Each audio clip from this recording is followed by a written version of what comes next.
Professor Lucas, good afternoon. So to sum up the event, I was just wondering about one question. How do you harmonize and make compatible the economic development and resource development with the territorial rights of indigenous people, or in your case, First Nations? How do you think is the way to make this sustainable and compatible, and what's like the correct way to do that? Probably the key is transparency.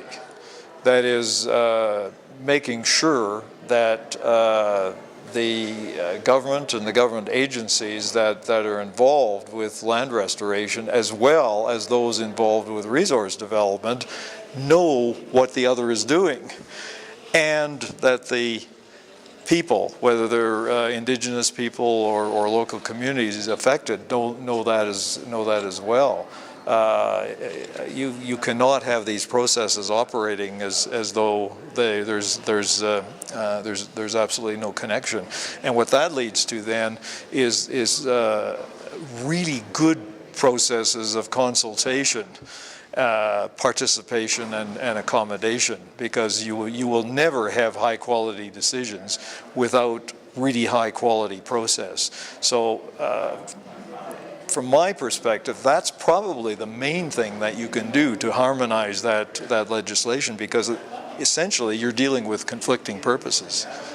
And what do you think about the peace process in Colombia and all of this restitution of the lands and the rights of the indigenous people, and how is that going to affect the economic development? And do you think we can make it compatible, or do we have to restructure the whole idea of economic development we're implementing?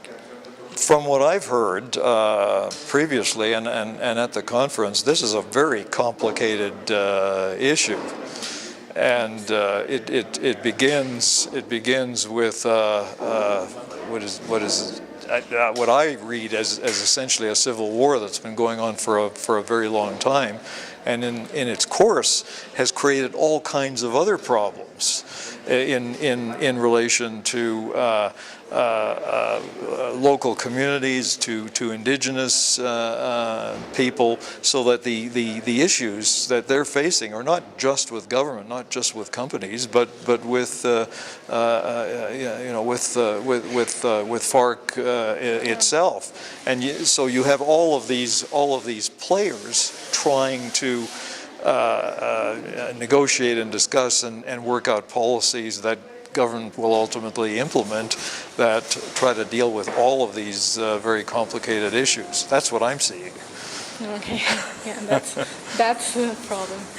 Well, I think this sums up. Thank you. Thank you very much.